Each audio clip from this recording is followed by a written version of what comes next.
So the Pledge of Allegiance will be led by Cheyenne Tishman.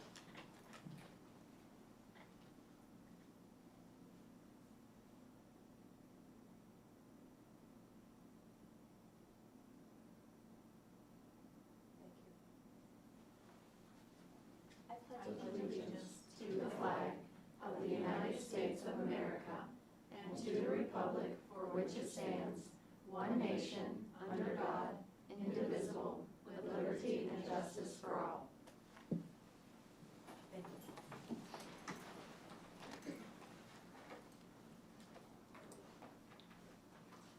Next is the closed session summaries. Mrs. Baker. Thank you, Mr. President. The Board of Education met in executive session on Tuesday, June 21st, 2016 at Central Office in the boardroom at 4:05 p.m.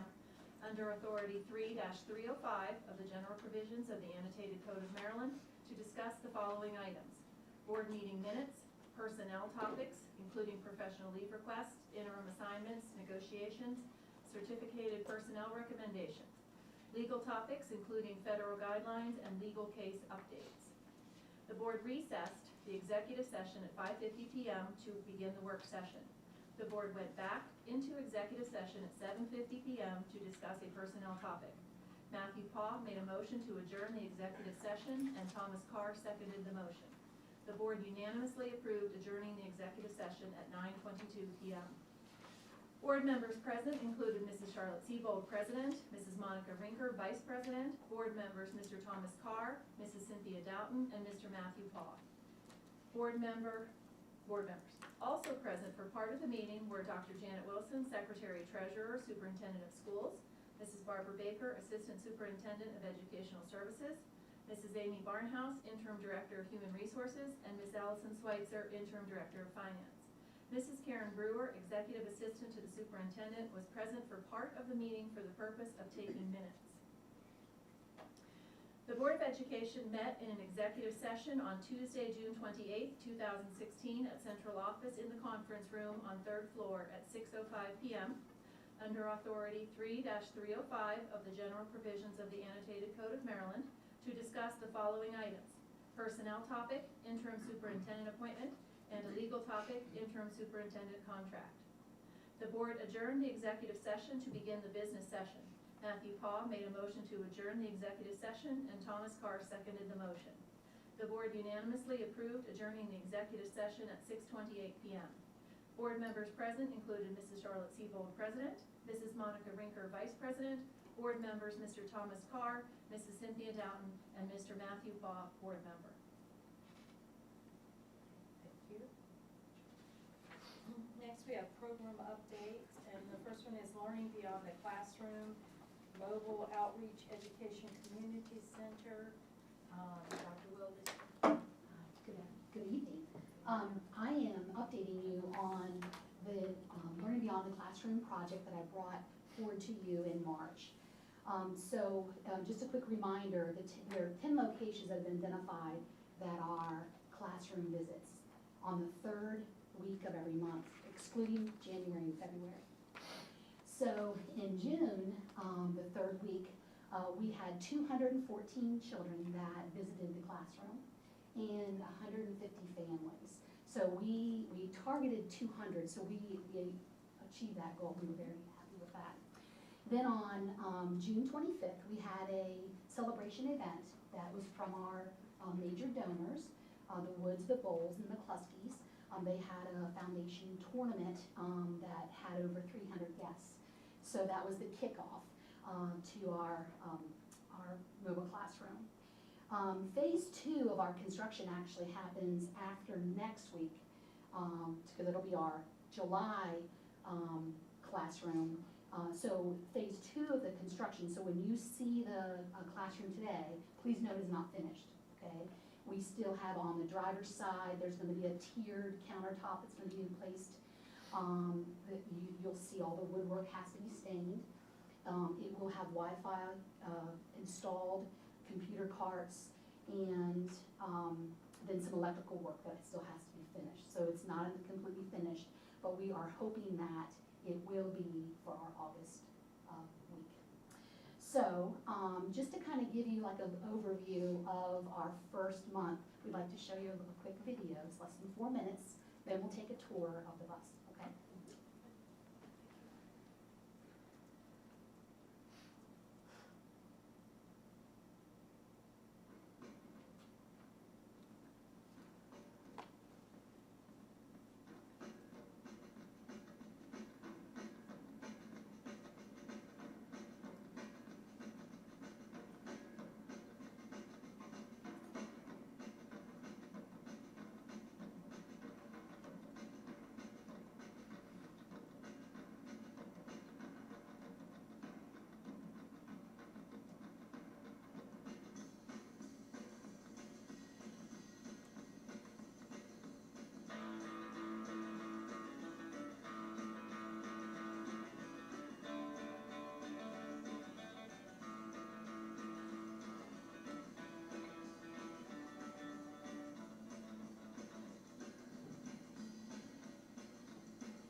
And kind of just to close, I want to give you a little quote from a 7-year-old.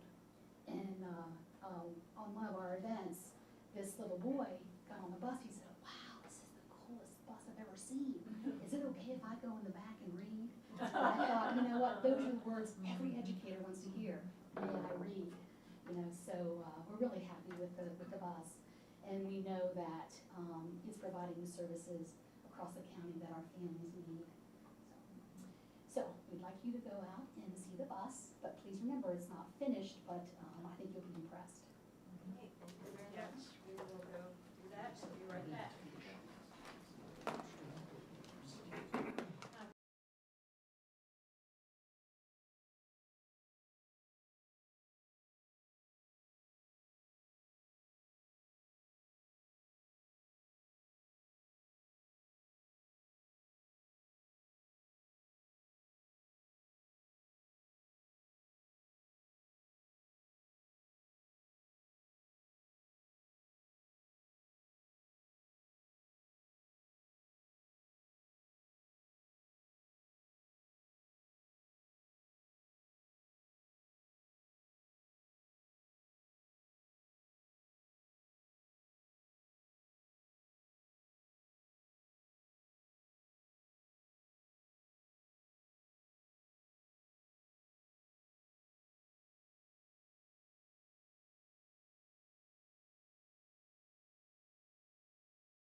session now. Thank you, Dr. Wilson, for the tour of the bus. Very impressive. Thank you very much. Our next item of business is the 2016-17 student member of the board appointment. And as you notice, we have someone new with us this evening. And Cheyenne is an honor student at Southern High School. She has been on the distinguished honor roll every term of her high school career. In addition to her excellent academic accomplishments, she has demonstrated leadership skills through her participation in student council, the 2015 Carson Scholarship recipient, 2015 Woodman of the World Award for Outstanding Proficiency in American History, 2016 Outstanding Delegation Award at Frostburg State University, and she has been nominated for several young youth leadership forums. Cheyenne will be in the 11th grade class at Southern High School, and we have appointed her our new student board member, so she will be working with us during this 16-17 school year, and we would like to welcome Cheyenne and thank her for accepting the position. Thank you for giving me this opportunity to. You're very welcome.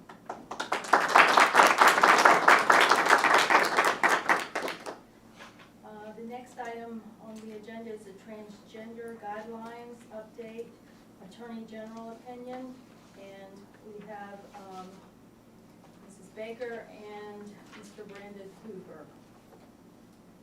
Thank you, Madam President. I do have an update this evening, a couple of things that we wanted to make the public aware of. First of all, back in October, we were granted the guidance called Safe Spaces for transgender and gender non-conforming youth, and it was guidelines for gender identity non-discrimination.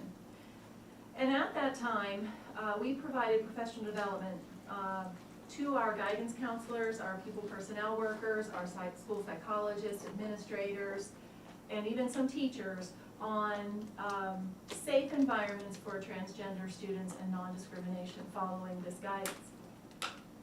Then in May of 2016, this Dear Colleague letter that you're familiar with came out, and it was joint guidance between the U.S. Department of Justice and the U.S. Department of Education, the Office of Civil Rights. And basically what it said was that we need to comply with the guidance or risk losing funding or facing sanctions or charges. And so at that time, we knew we were already following the guidance from MSDE, but then shortly thereafter, the Attorney General guidance came out. And the Attorney General guidance says, "It is my view that the local school boards should comply with the recent directive, both because failure to comply places them at the risk of liability or loss of federal funds under Title IX of the Education Amendment of 1972. And further, when a school provides sex-segregated activities and facilities, transgender students must be allowed to participate in such activities and access such facilities consistent with their gender identity." So the Attorney General passed out a directive as well that said that we would follow the guidance. Then we also received guidance from the AASA, which is the School Superintendents Association, on sample policies. And what they said, schools must take reasonable steps to protect the privacy of transgender students, as they do non-transgender students, and further, reinforce safe, healthy, non-discriminatory school climates by training staff to be respectful in treatment of all students. And so when that guidance came out, we knew we were already ahead of the curve because we had provided that training back in the fall to our staff. Now, currently, we do not have policies that address transgender specifically, but I have asked Dr. Lauber, our Supervisor of Pupil Services, to start looking at the guidance and revising or implementing policies to make sure we are meeting the guidance. And then finally, the state superintendent has decided to form a task force that includes local superintendents, and they will provide further guidance as we move forward implementing the directives. So that concludes my update from the Attorney General. So at this time, I'd like to turn it over to Mr. Hoover, and he will outline where this issue is relative to the court system. Thank you, Mrs. Baker. Good evening. Tonight I want to talk a little bit about the legal status of where we are with transgender issues in the court system. And anytime we talk about law, the best way to start is usually with framing the issue. And the issue that's in the court system right now is pursuant to Title IX, what determines sex. Is our sex based on our anatomical bodies or on our biological makeup, or is sex based upon gender or the social construct of whether we identify as a male or a female? Ultimately, this is what the courts will answer for us sometime over the next several years, perhaps changing their minds along the way in appeals and those types of things. The main case that we would focus on here would be GG versus Gloucester County Schools in Virginia. This case was originally filed in the United States District Court in Virginia. In this case, we have a student who was born a female. Sometime early high school age, the student began to transition into becoming a male. So the vocabulary would be a transgender male student. The case doesn't give the name. If you look at the Washington Post or if you look online, the student's name is Gavin. And Gavin is in the public eye, so I'm sure I'm not telling you anything confidential. And Gavin transitioned to be a male. Initially, the school system allowed Gavin access to the boys' bathroom, and it was a non-issue for about 7 weeks. And then the issue was raised by those outside the school system to the school board, who voted that bathrooms needed to be used based upon your biology. So then they said that Gavin could use a separate facility.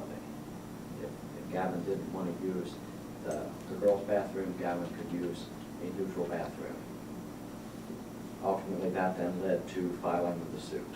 The suit was filed on a couple grounds. One of them was equal protection, which the court has not ruled on, so we're going to keep our discussion off of the equal protection analysis this evening.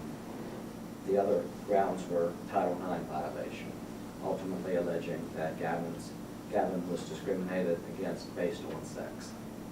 The United States District Court is our trial court, general jurisdiction.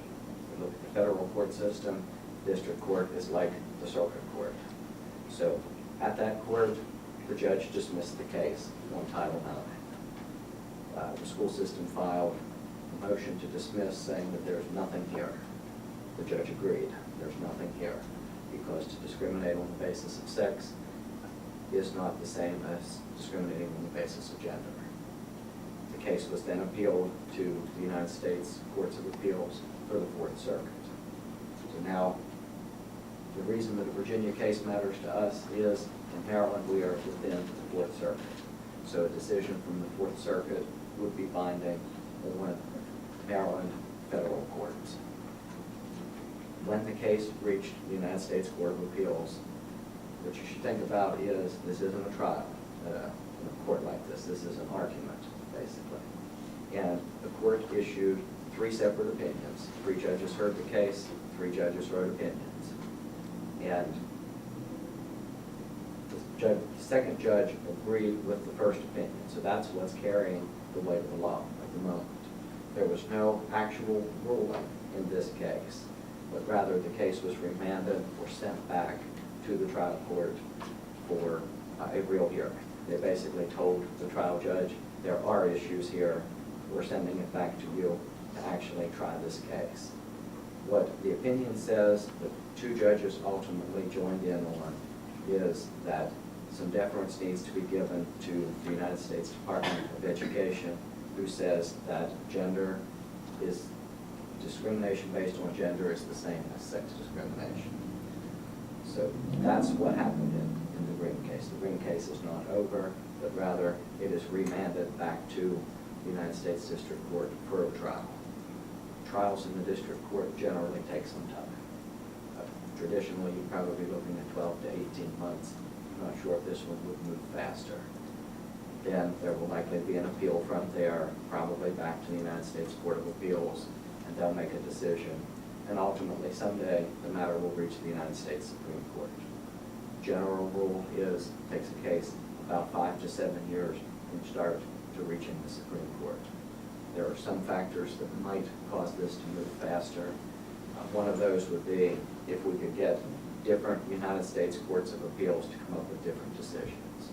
So, for instance, if the Fourth Circuit says sex discrimination means gender discrimination, and the Seventh Circuit says sex discrimination is not the same as gender discrimination, those types of factors encourage the Supreme Court to take a case. But again, the Supreme Court never really has to take a case. The judges vote and decide when they want to hear a case. Sometimes even when cases get very ripe, the court might just say, no, we're going to pass right now. So we've got a ways to go before we get an actual ruling from the court on what it means. So where that leaves us now, we have this case that I think gives us at least the guidance that should this school board be sued, more than likely the decision of these two judges that Title IX probably includes gender discrimination would be the same for us. We have guidance from the Maryland Attorney General from May 25th, as well as guidance from the United States Department of Justice in a May 13th letter. Both of these say that we should look at gender discrimination as the same as sex discrimination, therefore covered by Title IX. So in a legal environment, it puts us in a position where we should be prepared to work with transgender students, make sure that we provide, of course, all students, but transgender students with a safe facility, that we provide options for students who may not wish to share bathrooms or changing rooms or any of those things with transgender students. Eventually, someday, we will probably get a real answer from the Supreme Court.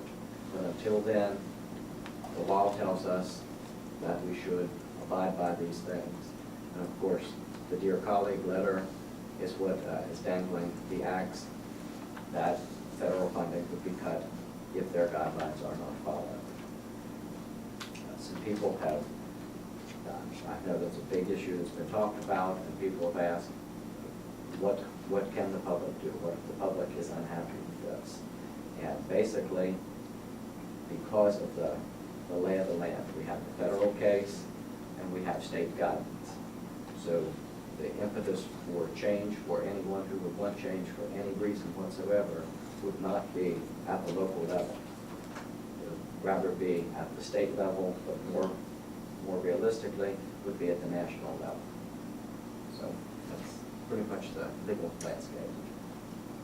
And Ms. Bull, if I may, I just wanted to add, as Mr. Hoover spoke about Title IX, another part of the Attorney General's letter outlines the exact wording. Under Title IX, a school receiving federal funds agrees that it will not exclude, separate, deny benefits to, or otherwise discriminate against any person on the basis of sex. And so as a result, a school must not treat a transgender student differently from the way it treats other students of the same gender identity. And Mr. Hoover and I will be in constant consultation on any case, on any students, but we have to protect their privacy and their rights. And we'll continue to work with our staff to respect all students and their views and opinions and any gender identity issues that come up, really. So, more information, I think, to follow, Mr. Hoover. Thank you very much. Any questions? Thank you. Thank you. Our next item of business is the electric distribution bid update. Mr. Swift? Hi. Aye. This is an informational item, no actions required here on the board's part, but just to bring you up to date on where we are with our electricity supply. provider. And I don't know if you all are aware of the Frederick Area Cooperative Purchasing Committee. It is a group of basically Western Maryland from Frederick West of boards of education, local governments, cities within that area. They get together, and Washington County Public Schools has been the procurement office to go out and solicit bids for electrical supply to the jurisdictions. And in having a large group participate in that, we get the best rates. Well, that's the plan, is to get the best rates, negotiate the best rates out there based on the amount of usage. So with that, the current members, used to be a number of members, but a few have dropped out and gone out and procured their electric supply on their own. But currently the members are Allegheny County Board of Education, the Garrett County Board of Education, Garrett County Government, and Washington County Board of Education. That's the co-op now that goes out and bids for the electric service. The Washington County Board of Education acts as the procurement office for this. We did go out and elect CQI Associates to be the consultant to actually put together the RFP, the request for proposal, to qualify all the bidders that are interested in bidding, submitted their agreements and their pricing and terms, and actually does the bid process for us. As the consultant, and we pay CQI Associates out of Columbia, I believe they are, a fee of $9,600, and each member pays their share of that, which our share is $2,400 for their services to go out and procure the electric supply bid. With that, the RFP was issued on May 10th of this year. We were coming off a 2-year contract, is where we are. We can negotiate a multiple-year contract. The last contract we had was a 2-year contract. So the new contract expired, or the old contract expires November of this year, so we put this out to bid in May. There were several addendums to clarify some information for the bidders. The bids were due on June 15th, and as the purchasing committee, we get together, we had a number of communications, conference calls, and meetings to discuss the bids and the terms and the conditions and things. And on June 28th, we agreed to award the bid to Direct Energy Business out of New Jersey. They were the low bidder. Their rate was 0.05753 cents per kilowatt hour. So what's that mean? Well, it doesn't mean much if you're just buying a couple kilowatt hours, but if you put all the usage together of all the school systems and the county governments, it actually works out to a pretty substantial amount of money. Our current, for Garrett County alone, our current electrical purchase for electrical supply last year was $507,173, and the rate was with Washington Gas Energy, which was the last 2 years, and that rate was 0.06158 per kilowatt hour. So with the new contract at 0.05753 per hour, we have a savings of almost over $33,000 in 3 years. It's a 3-year contract that we've negotiated. So being part of this group has its benefits in that we have the volume and we can negotiate a better rate. And as a result, we were able to come up with a better rate and saving $33,000 over the next 3 years.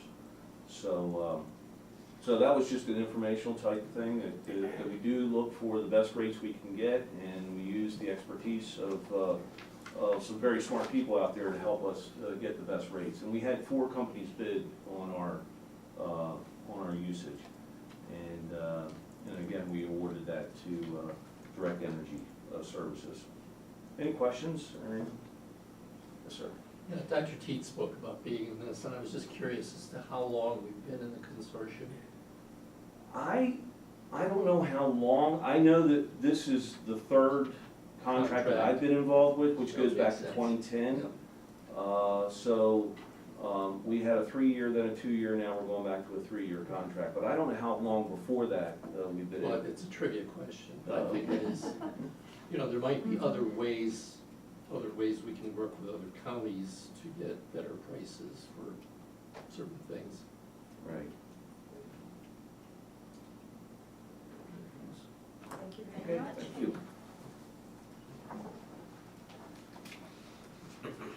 Next item is child protection units, second step program, lessons on safety. Dr. Lawler. Good evening. Good evening.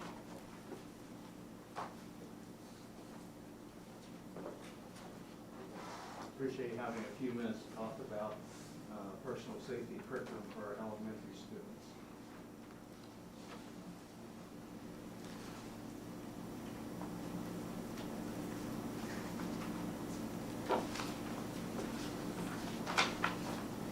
Just want to read out some statistics.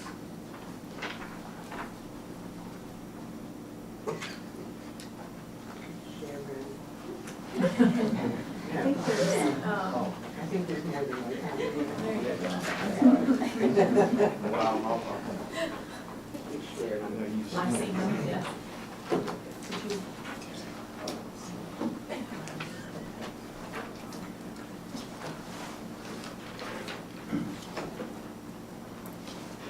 What I'm asking to do this evening is to be able to display and consider the adoption from the second step curriculum, the child protection units, which provides for instruction of child personal safety. The curriculum is published by Committee for Children, and these are the folks that publish the second step program and bullying prevention units that we're currently using. This year, House Bill 72, Sexual Abuse and Assault Awareness and Prevention Program Development and Implementation, which is known as Aaron's Law, was passed by the legislature and was signed into law in May by Governor Hogan. Aaron Marin is a childhood sexual abuse survivor and has a foundation that's campaigned to have the law enacted in all 50 states, and currently all but 7 states have either enacted or in the process of enacting this requirement. I just wanted to provide some statistics for review.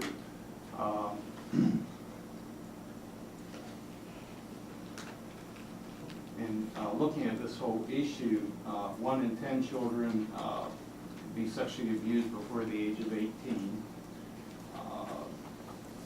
90% of the child sexual abuse victims know their abuser. Of the children who are sexually abused, 20% are abused before the age of 8. And we know that for these children, there's emotional and mental health problems as a consequence of the abuse. And that only about 1/3 of the child sexual abuse incidents are identified, which means those are only 1/3 may be able to have treatment provided for the abuse. In contacting our local Department of Social Services for the year 2015, there were 25 cases that they investigated for sexual abuse. So again, if you look at that 1/3 factor, there means that there may be 50 more out there that were not identified. So part of the curriculum is discussing with students about personal safety and steps they can take with that. This curriculum, the child protection units, is a revision of a curriculum that we're currently using called Talking About Touching, which also is produced by the publishers of the second step curriculum. The revision with the child protection units, they've expanded to where they include early childhood and 4th and 5th grade. Talking About Touching only had kindergarten through 3rd grade curriculum, so they've expanded that. The Talking About Touching was published in 2001, and it's just become outdated. In addition to being expanded, These units are more comprehensive, and in addition to personal safety at every level, it addresses common safety rules such as riding in cars, riding on wheels, safety with fire, with guns, water, tools, animals. So it's more expansive than talking about touching.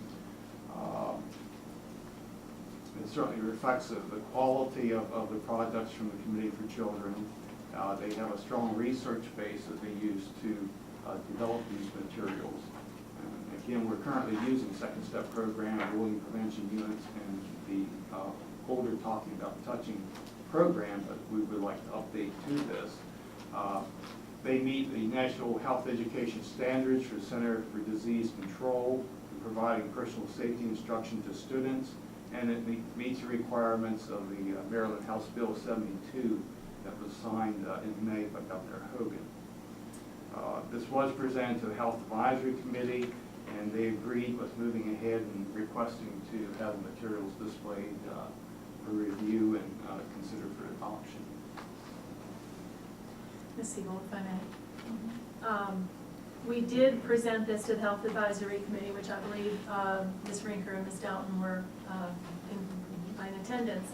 It was several months ago, and I purposely made the decision because we had some health materials that we wanted to put out for display, and then some mathematics materials, and I wanted to make sure that the public had plenty of opportunity to just see these and reflect on them. So I appreciate Dr. Lauber's patience in waiting until tonight to present this to the board.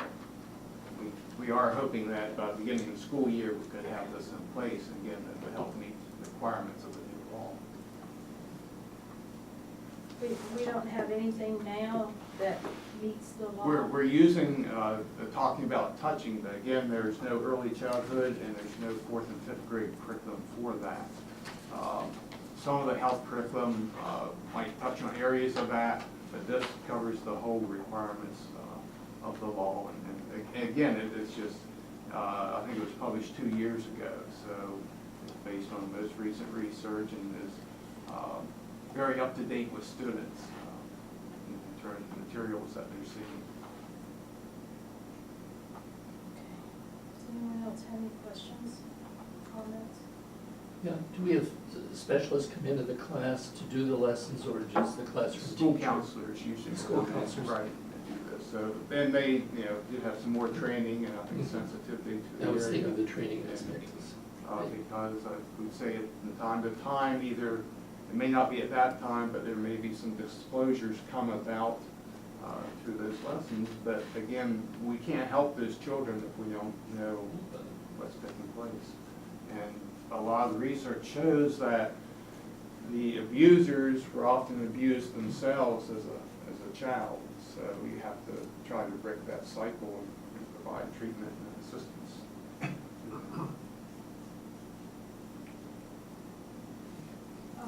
So the ones I have are kindergarten and grade Here are the 1. older ones.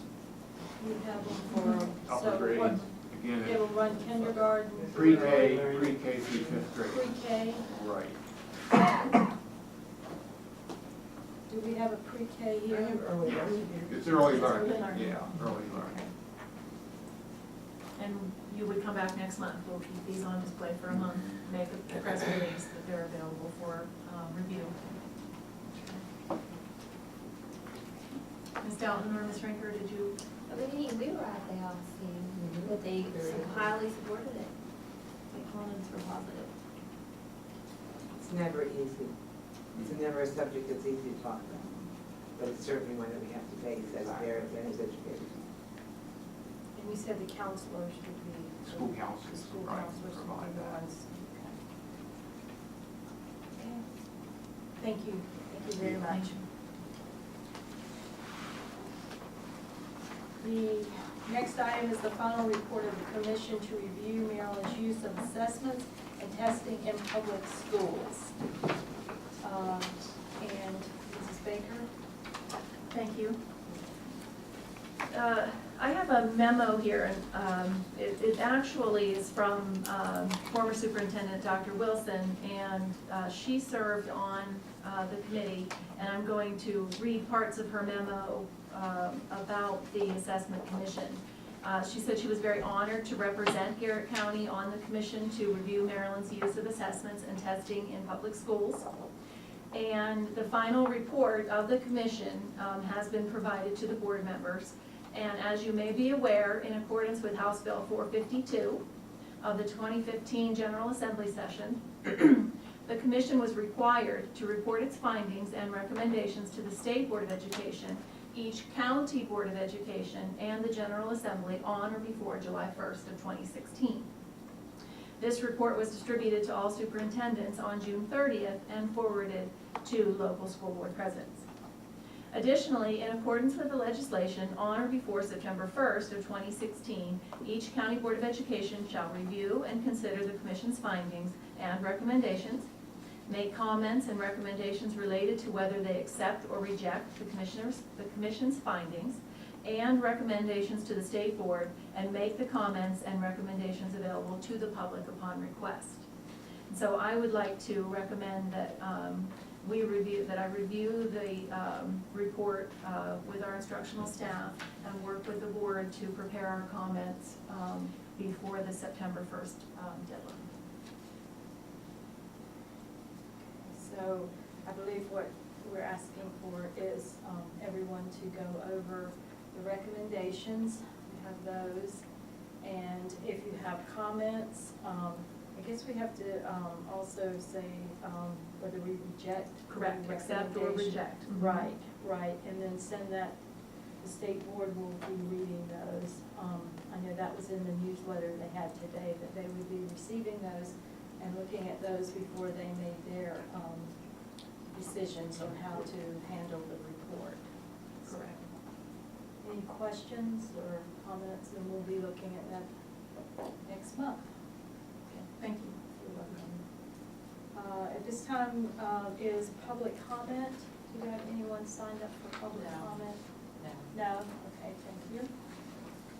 If not, I would ask for a motion to adjourn the work session at this time.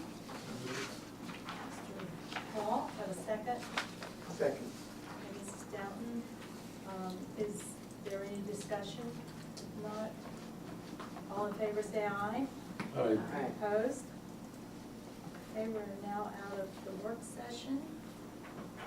We will take a break.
this meeting for July 12th, of Garrett County Board of Education to order.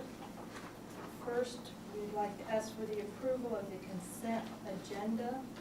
The consent agenda consists of the agenda, the minutes from June 21st, 2016 board meeting, the executive work and business minutes, and June 28th, 2016, the board meeting business and executive minutes, and also certificated staffing. Do I have a motion to accept the consent agenda? I'll make a motion to accept this consent agenda. I'll Mrs. second. Dalton, Mr. Carr, seconded. Is there any discussion? If not, all in favor say aye. Aye. Aye. Opposed? The motion carries. Thank you. Next is announcements. Mrs. Baker? Thank you, Ms. Siebold. I have a couple of announcements, just some upcoming events for the school system. On August 4th, I will be attending new superintendent training and lunch with ZAM in Annapolis. On August 17th, student new board orientation at the MAVE office in Annapolis. August 25th is our county-wide staff development day. And October 5th through the 7th is the MAVE annual conference in Ocean City. Okay. Can I just ask a point of clarification? August 17th is the training for the new student board member? Student board member. Okay. Yes, my announcements say student new, but it's new student board member. Thank you. My fault. Do you have information on that? I received a form to fill out for it, but I just got that tonight, so I'm hopefully going to be done. Okay, good. If we can help you with that, let us know. Thank you. And the 25th, that will be the first, is that when everyone comes together, or do you plan to continue that practice? Yes, and that is when everyone comes together. Right. we'll do- Convocation, I think, yeah. Right, we'll do the morning, I believe it's at the card, more information to follow. Okay, good, thank you. Okay, good. So we are After the doing that. 25th. Correct. Good, good, good.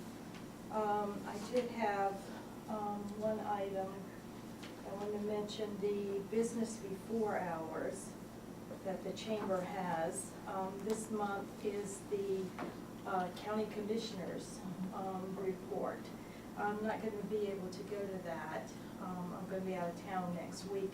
It is Tuesday morning, and actually happens at 8 o'clock in the morning. I'm signed up. Good, I am good. as well. Oh, good, okay, excellent. I thought it would be very good if we had representation there. So thank you. Is that all we had? That's- Yes, it is. Okay. When school starts, I'll have a lot more. I'm sure you will. Thank you. Thank you. Do we have any public comment at this time? No. None, thank you. Next item is the student handbook for 2016-17. Dr. Lauber. Dr. Lauber brought this student handbook to us last month. It's back for action tonight. Thank you. As you probably recall, the additions, changes in it were primarily additions around the area of attendance, just to add some clarification to some of the absences, the code 13, and more detail in terms of monitoring of attendance for students. And then notation of the COBAR and annotated code for attendance. So those were primarily what was added to the handbook. Do you have a motion to accept the student handbook for 2016-17 that Dr. Lauber has presented to us? Make the motion to accept. I have a second. I'll second. Okay, a motion and a second. Is there any discussion? Dr. Lauber, do we plan to, is this still printed in a hard copy? Yes. Because I know some counties have gone to online handbooks, and I'm glad to hear. We wasn't sure is put in the hand of every student, they actually, they and their parents sign off that they received a copy of it. Yes, I think that's good. Okay. I know it's expensive. And I know that's why some counties have cut and have it online. I I don't think it's know. so much more accessible to have a sign-off I don't know how else you ensure that they've received a copy of that information. And read it. Should there be an issue come up, you want to ensure that they did receive that information. Good idea. Yeah, it's a good safeguard, I think we work. Okay, other questions, comments? Dr. Lauber, you have student board member as to be announced, so you We can, can- now we have, so yes. you can add that to the first page. Okay, all in favor, say aye. Aye. Opposed? Okay, thank you. Thank you. Thank you for your hard work, Dr. Lapa, we appreciate it. Next item is the FYI 2018 CIP action. Mr. Swift.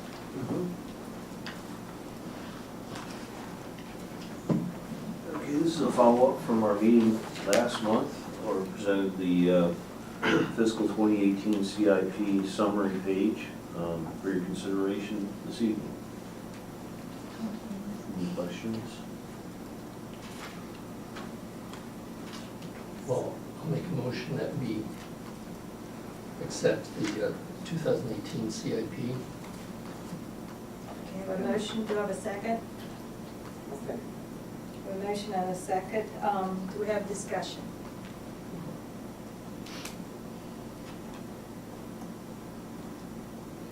So as it, go ahead. We have a discussion this every year, correct? Pardon? We have a discussion on this, even though it says 2018 CIP, we have it going clear out to the year 2021 to 2022. But every year it's brought to us in case there's items that changes need to be made, or Right. Or if there's anything that comes up in the This meantime. isn't locked in for future years. No, this is the summary and the guideline that we use. Okay, other questions? If not, all in favor? Okay, sure. we discussed it last year, I see it's still in there, Northern High parking lot and bus loop renovation. I know we all have, different, ideas for that. And we'd asked for information report, I remember it had been on the CIP since 2009. And that's not until the year, 2019 to 2020. I'm still not a very big supporter of that, because I feel there's probably other items that were more of importance, but that can be discussed at a later date. We can look at that next year, if you're in, agreement with what we have going on this year, which is and we might wanna mention that the upcoming things that we have going on are all things that would happen at Southern Middle School to update Southern Middle School at this time, since we weren't able to go forward with the renovation. These are important things. One is the roof, of course, which is very important to any structure. And I believe there's, and I can't see that from here, what are the items? Fire alarm. The fire alarm replacement, Right, fire alarm. sanitary line replacement, and the new entrance office suite addition Okay, but that new entrance doesn't go in till next year. the following year. The following year. So this year, it would be, The roof, sanitary lines, the roof, and the fire alarm replacement. So 3 things that we definitely need to move forward with at this time. And then next year, when we get together, start working on this. If there's other items that we want to move ahead or look at, we can do that at that time. Right? Mr. Swift, I really appreciate you working on this and getting this school together.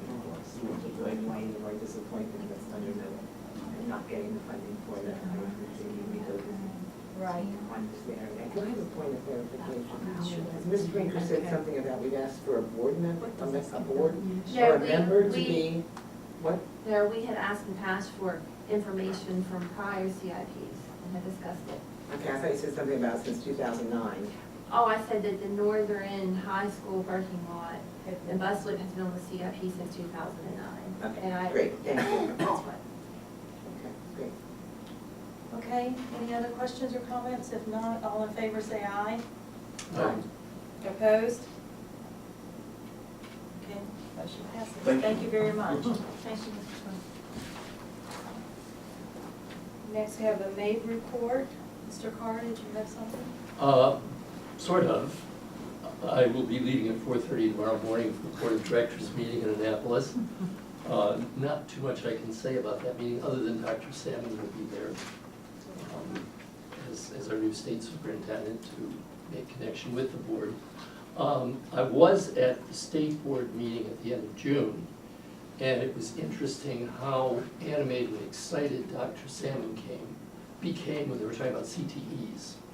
Now, that was the upside. The downside was about 20 parents and community members from Carroll County protesting the board's decision to close schools. And after a long period, the board did come back that evening and support the board's decision to close the schools. It was a hard-won battle, and you had to feel for the parents, but you also had to face the realities of what the community is facing as well.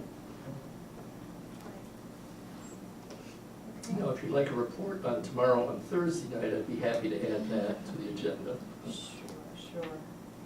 Let's see, any other comments? Or if not, I'd like to have a motion to adjourn the meeting. So moved. Okay, I have a motion, you have a second? Mrs. Downton, all in favor, say aye. Aye. Opposed? Okay, thank you very much. This is a record, isn't it? Thank you very much.